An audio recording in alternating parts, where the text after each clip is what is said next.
My name is Jai Relwani.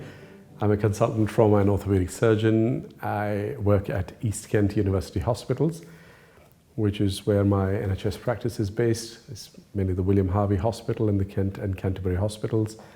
My private practice is based at the One Ashford Hospital in Ashford.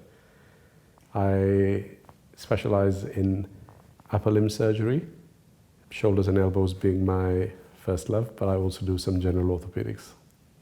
So the shoulder is quite a complex human joint, and it presents in multiple ways.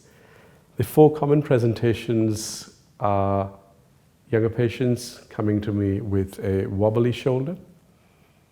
The patients have a history of instability in the shoulder. They might have a dislocation or have had an injury where the shoulder pops in and out of the joint. The second group of patients come with a stiff shoulder, so what is commonly referred to as a frozen shoulder. The third group will present with a weak shoulder, so they've had a tendon injury of some sort. And then the fourth group of patients come with an arthritic or a worn shoulder. But if we look at shoulder patients as a whole, 70% of patients will present with rotator cuff related pain and problems.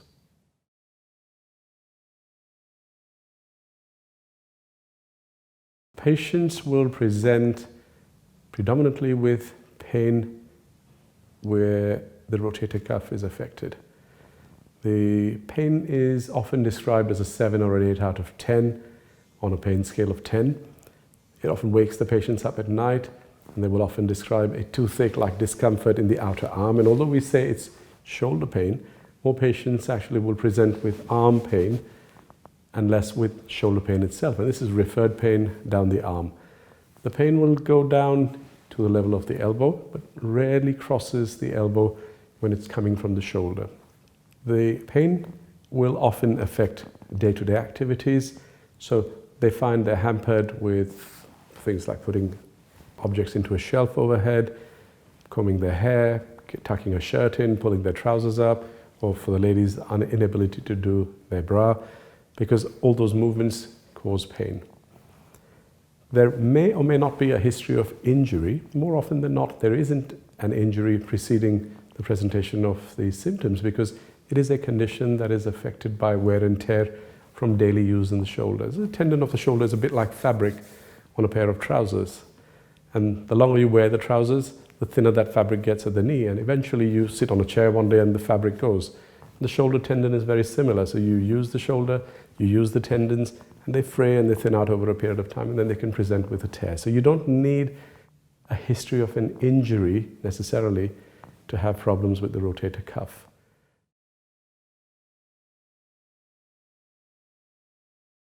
So most patients, keeping in mind that for the large majority of patients it is a wear and tear condition, we try and manage it by simple measures. So those simple measures would be activity modification, use of tablets for pain relief, physiotherapy to strengthen the intact portion of the tendon and the muscles that compensate for the tear. Sometimes they need an injection which helps reduce the inflammation within the shoulder and then allows people to manage their symptoms. I mean, often patients will come with shoulder pain, and it's not uncommon for us to have an MRI scan of the shoulder to confirm the diagnosis, particularly if we're planning to do more for that patient.